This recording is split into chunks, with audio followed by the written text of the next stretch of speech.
do you know how hard it is to put these shoes on every damn morning? And I'm gonna have you pick me apart.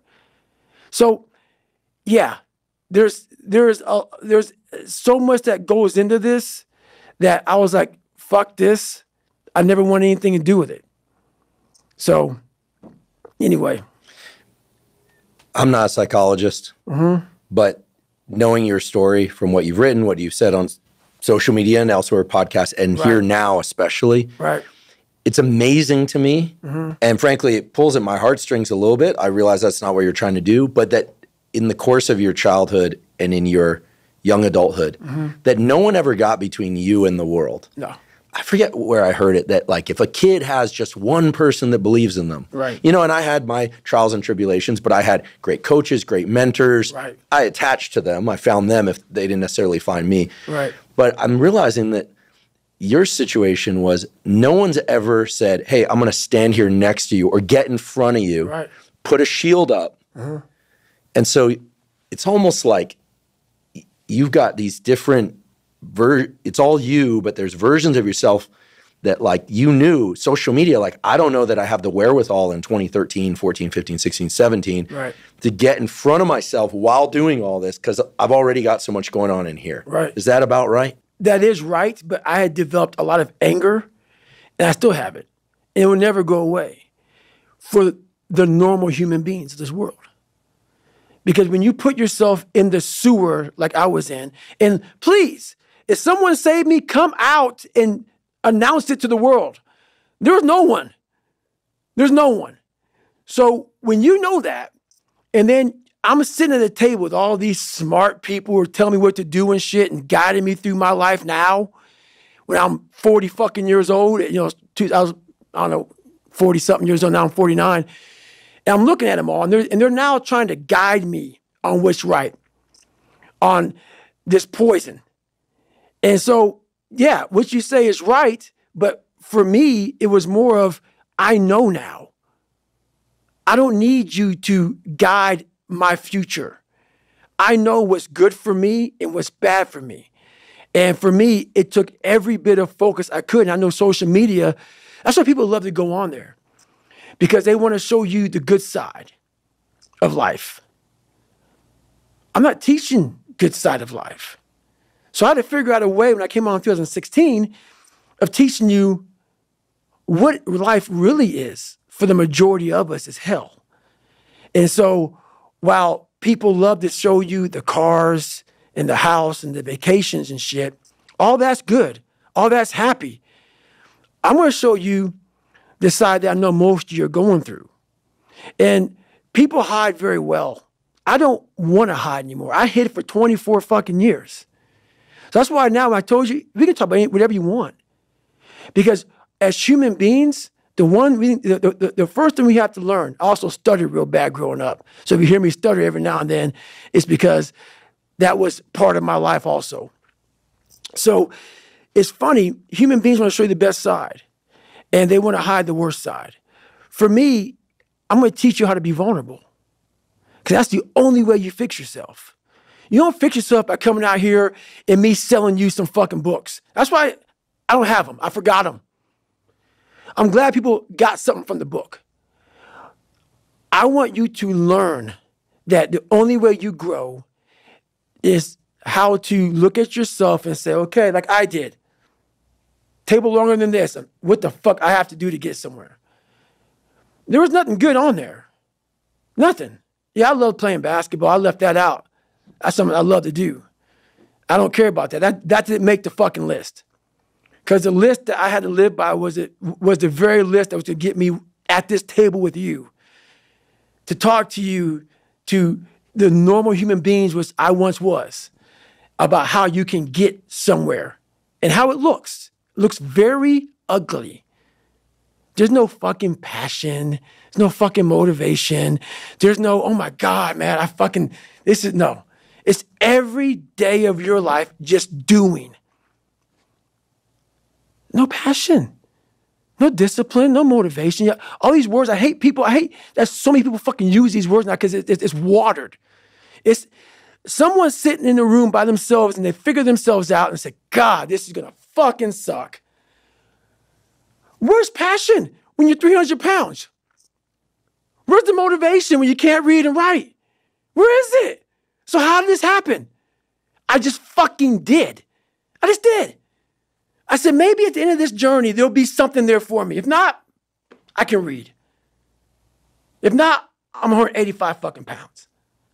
There was no magic potion. There's no, oh, let me wake up and look at some shit. No. All those words are overused. They're bullshit. It's all bullshit. Just do. You're living. How do you want to live? How do you want to die? How do you want to fucking be remembered? That's it. That's it. Period. As many of you know, I've been taking AG1 daily since 2012, so I'm delighted that they're sponsoring the podcast. AG1 is a vitamin mineral probiotic drink that's designed to meet all of your foundational nutrition needs. Now, of course, I try to get enough servings of vitamins and minerals through whole food sources that include vegetables and fruits every day, but oftentimes I simply can't get enough servings. But with AG1, I'm sure to get enough vitamins and minerals and the probiotics that I need, and it also contains adaptogens to help buffer stress. Simply put, I always feel better when I take AG1. I have more focus and energy, and I sleep better, and it also happens to taste great. For all these reasons, whenever I'm asked, if you could take just one supplement, what would it be? I answer AG1. If you'd like to try AG1, go to drinkag1.com/Huberman to claim a special offer. They'll give you 5 free travel packs plus a year's supply of vitamin D3K2. Again, that's drinkag1.com/Huberman. The word haunted is ringing in my head. Yep. I think it's such a powerful word. Yep. Because I was about to say, it seems like a huge part of your process, maybe the entire process, is it's all stick, no carrot. You know, you talk about the carrot, the positive thing, and then there's the stick, the thing you're trying to avoid. Yep. I feel like it's, the way it's landing for me is it's all stick and gas pedal. That's it. There's no carrot. You're not imagining, oh, when I'm a paramedic, when the book is published. And obviously you set those goals and you make those targets. Yep. But it's all stick. All stick. No carrot. Think about that. I'm waking up right now studying like I have a test tomorrow. I already passed the fucking test. Think about that. Every day of my life. That's what I must do just to retain what I learned. 4 hours plus a day, I go through and do that. There's no stick, or there's only a stick. There's never been a carrot, which is why when I speak to people, I have to figure out a way to resonate with them. Because all I want to say to them is, let me teach you the real life, how it really is. The reason why you're a loser, and the reason why you're not fucking making it, and the reason why you're trying to go through all these, I go to all these fucking conventions, speak all the fucking time. I look in the fucking audience and these people sign up fucking every year to go to a convention, thinking they're gonna learn something fucking different. No, you're lazy. You know exactly what to do. Exactly what to do. Because even me, in my state of, I can't read and write, I knew exactly what to do. It just sucks doing it. It sucks to do it. It sucks to wake up every morning of your life and say, God, man, I'm not smart. So guess what I gotta do? I gotta study the same shit that I got one of the highest scores in the nation on, and do it again, do it again, do it again. It's not just there. It's not just there permanently for me. So yeah, it's all stick. It's all stick. The only carrot you have is like, maybe. Because whenever I take these tests that are real hard, in the back of my brain, it's like, the good chance you're not going to make it, Goggins. This ain't you, bro. This ain't you. You weren't born like this. This ain't you. The real you, bro. Study all you want to, but the second that fucking computer comes on with 150 questions, this ain't you, man. And somehow, comes back, I passed. I passed again. But that real me back here every fucking time is saying, that ain't you, bro. That ain't you. And I have to outwork that voice. When I'm taking that test and I get to a question, I don't fucking know the answer, I'm like, fuck, man. And then say, I told you, man, that ain't you. You're 300 pounds, man. You sit at home, you figure out how to do your hair. That's what you do. How to come to school with the reverse baldness when you're 16. That's you. So there is no get out of jail free card. This is why I say stay hard. Because when you weren't given the gifts, the only thing you can do in life is stay hard. And I know people cannot stand me. They can't stand this talk. This is all you can do. There's no magic pill or a magic potion. All you can do is outwork the man that God created or woman in you. And what that looks like is unfun. That's why I said, do not do a documentary on me. Because people will not see the truth. They will see what they want to see is, I don't want to live like that. Good. Good. And you will live exactly the way you live now, questioning who you are, wondering what is possible, wondering what you are capable of doing. That's how that looks. Or you can be me, which, am I happy? I don't know. Never really thought about it. Don't really care about it. Because all I really cared about was when I looked in that fucking mirror, I saw a piece of shit. Happiness wasn't on the mirror at 16 or when I was 300 pounds. It wasn't like, oh, I'm looking for happiness. No, I'm looking at myself in the mirror and say, all right, motherfucker, you did it again today. You're a bad boy. Because that shit sucks. I have about a couple minutes of that when I got the carrot. The second I lay down and go to bed, the carrot's gone because I'm waking up all through the night to check the work I did that day. Did I get this drug right? Did I get this right? Did I get that right? What did I do? Oh my God, fuck. I'm already losing it. It's a stick.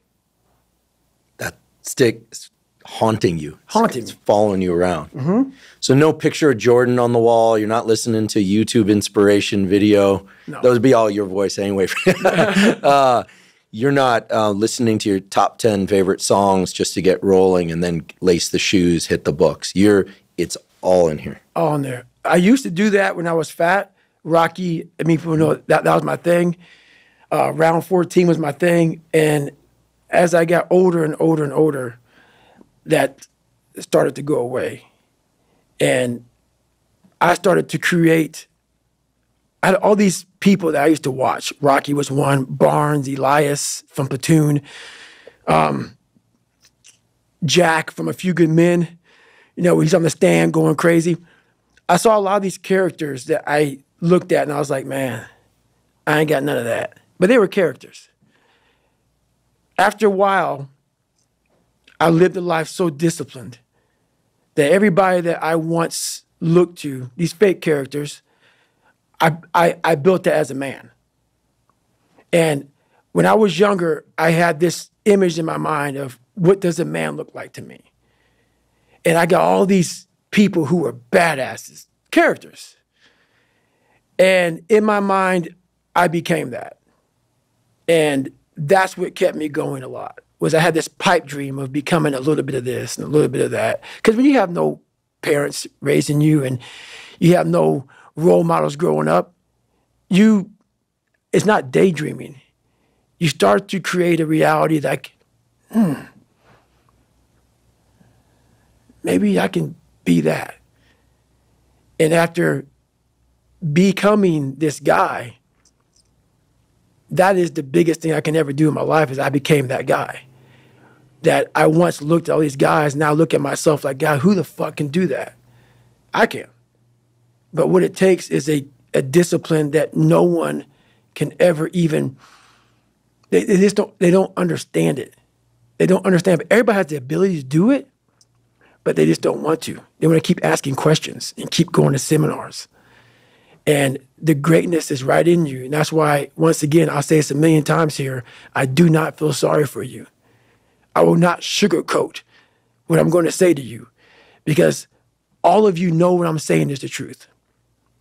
Everybody knows it's the truth. This is what it looks like. And you know it too. You know it too. This is what, if you ain't got nothing, I hate to tell you, what it looks like is ugly. It's not a documentary. It's not an HBO special. You ain't gonna watch them, hey, man, you guys gotta watch this. No, it's like, oh, God, this looks like a train wreck. It's like a nightmare. This looks like this guy got, no. That's what it looks like. Hard work looks horrible. It's not motivating. It's not motivating at all. It ain't like Rocky round 14 where he gets knocked down and goes like this to Apollo Creed. It looks like a man being stuck in a fucking dungeon and there's no fucking way out. But you have the fucking key. But you refuse to use it. And that's nothing motivating about that. So yes, no documentary on David Goggins. The real life. The real David life. Goggins is the documentary. It's already being written. You're it. Right. Yeah.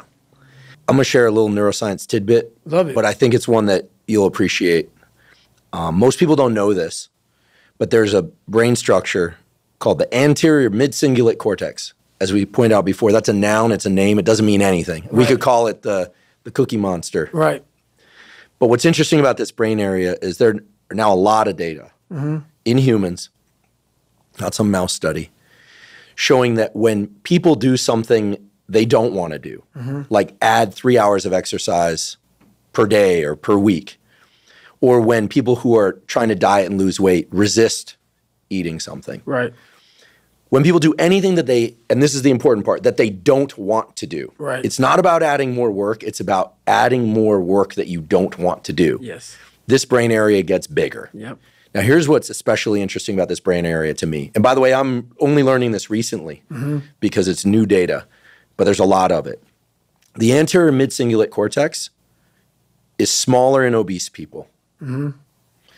It gets bigger when they diet. It's larger in athletes. It's especially large or grows larger in people that see themselves as challenged and overcome some challenge. Right. And in people that live a very long time, this area keeps its size. In many ways, scientists are starting to think of the anterior mid-cingulate cortex not just as one of the seats of willpower, Right. but perhaps actually the seat of the will to live. See, now we're talking. And when I learned about the anterior mid-cingulate cortex, I was like almost out of my seat. And I've been in the neuroscience game since I was 20. Now we're the we're same talking. age. And I was so pumped because I've heard of the amygdala, fear, prefrontal cortex, it's planning and action.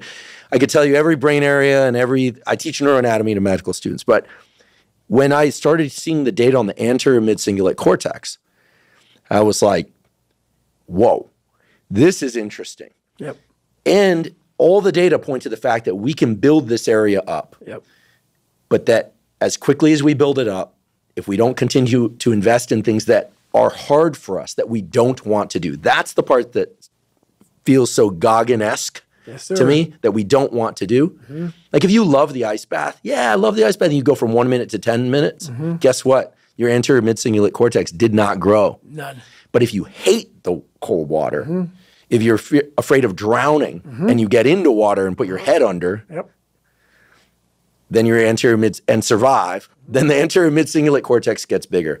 But if you don't do it the next day, or if you do it the next day and you enjoy it, because hey, I did it yesterday, woohoo, happy me, Merry Christmas, as you would say. Merry Christmas. Guess what? The anterior mid-cingulate cortex shrinks again. Yep. To me, this is one of the most important discoveries that neuroscience has ever made, because it's that I don't want to do something, but do it anyway. That's right. That grows this area. And it's almost like I have a friend, he's been sober 30 years from alcohol. And he always says, you know, the amazing thing about addiction is there's a cure. The problem is it only works one day at a time. Yep. And so you have to renew it every day. That's right. So the anterior mid-cingulate cortex, to me, when I learned about it, two things went off in my head. Whoa, this is super interesting. And two, I got to tell David Goggins about this. And I waited until now to tell you because I felt like well, for obvious reasons, I wanted to tell you and I wanted to tell you here. Well, I love that because that's how I've lived my entire life. I don't know anything about that. But people go, man, you have such a strong will. It's something that you build. Like, I never forget, I was on a podcast one time, and this dude goes, you were blessed with a strong mind. Like, the hell are you talking about? I was blessed with a strong mind. That's something that you have to develop. You develop that over years, decades of suffering and going back into the suffer. That's why a lot of people who graduate Navy SEAL training, they want to know, like, I talk about it very openly all the time. A lot of guys don't want to go back into that water. They want to go back into the hard stuff. And maybe not anything hard in life. Once you get through it, it's like you become a POW. Like, how many POWs you know want to go back to POW camp? None. When something sucks so bad in life, this is on this that we're talking about now, very few people want to go back. They're happy they graduated. I realized I'm the same way. I don't want to go back. I have to go back. I must go back. Because that is exactly where all the knowledge of my life exists, was back there, and what you're talking about.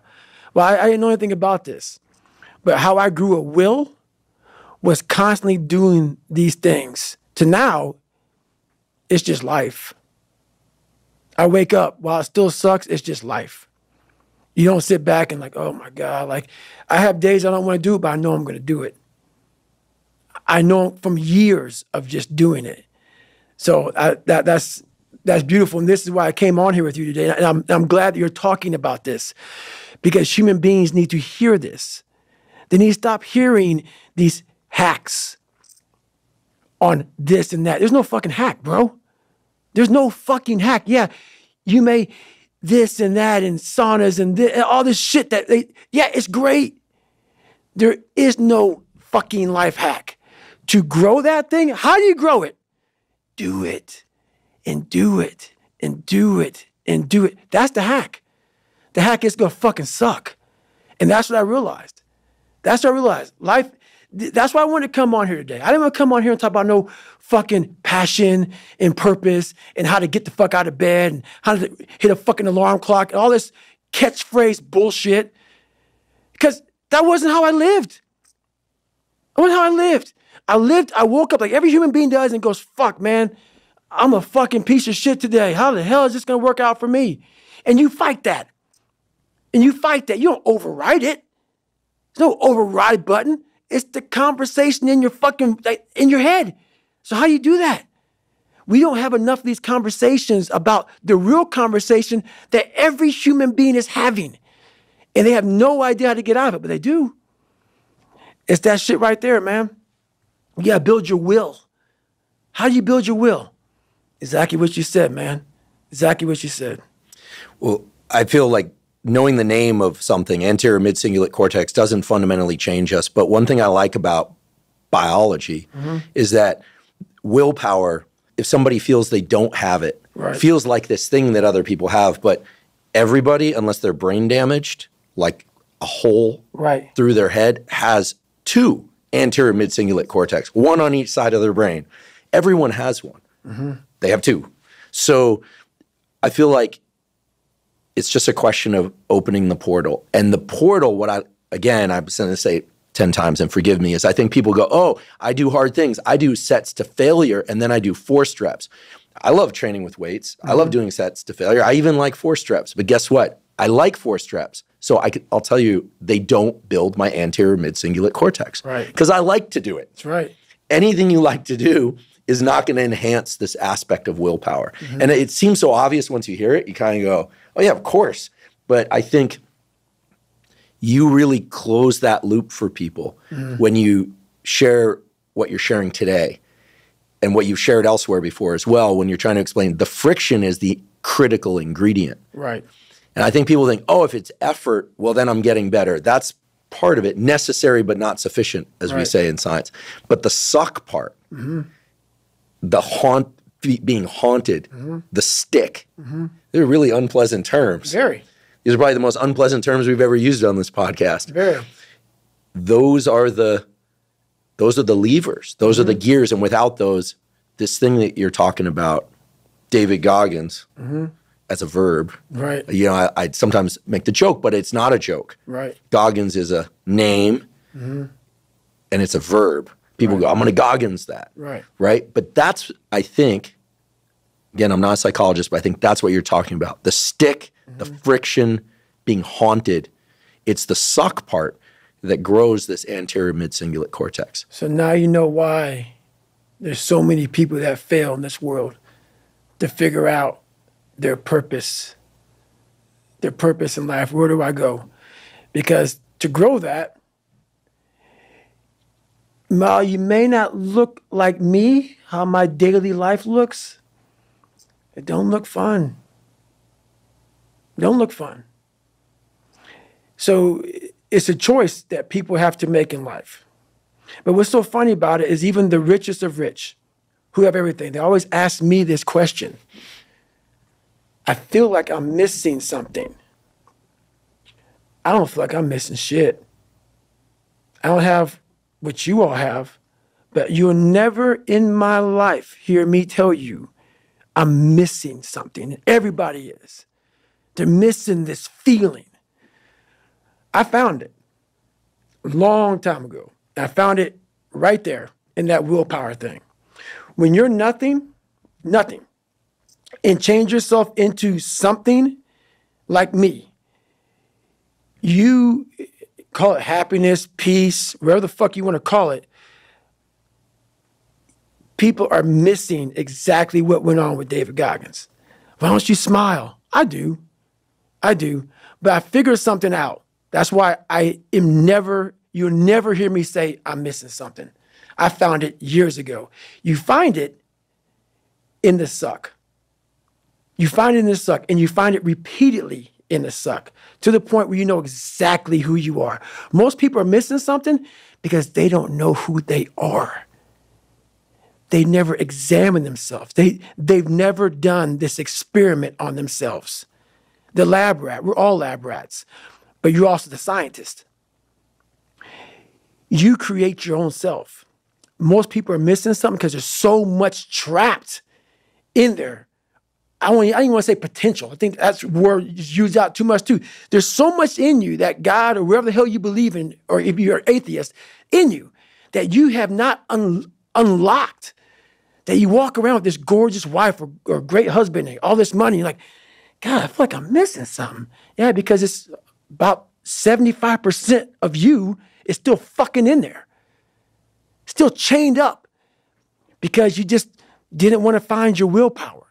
Didn't want to find your soul, your will, your heart, your determination, your guts, your courage. And what that looks like, it looks scary. Like your little scary lab I went in. Scary. To wake up every day and say, I'm stupid, but I want to figure out a way to be smarter. Versus saying, man, I just can't do that. So you limit this box. So your box becomes so small of things you can do. My box wasn't even a box. It was a fucking little pinhole.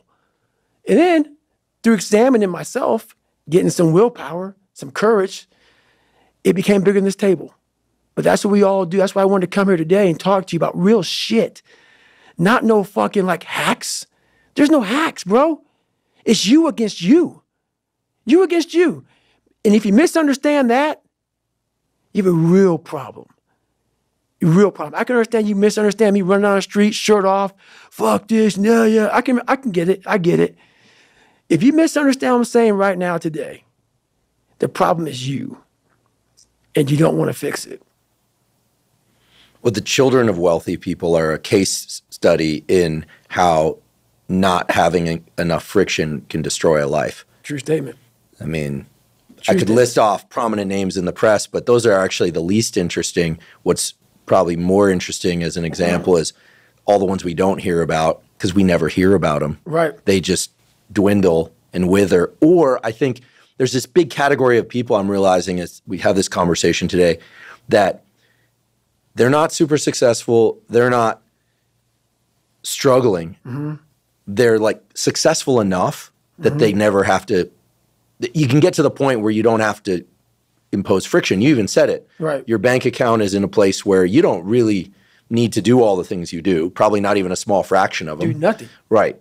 But you realize the stick and being haunted is the fuel in the engine. Right. And you'd be truly crazy to give that up. Because you've internalized all that. Right. But most people, they're good enough for them. Yep. And so they don't actually want to be better badly enough in order to start going rung after rung. Well, think about when you build willpower, and think about how much I've built. Now that you know about this, I didn't know about this, but think about how much I've built. Everything I've ever done in my life, I didn't want to do. Everything, every day. I'm a lazy piece of shit. And I'm one of the hardest working people that ever stepped foot on this planet Earth. And I'm saying that very proudly because I know what I do. It's not cocky. I'll tell you I'm stupid. And I'll also tell you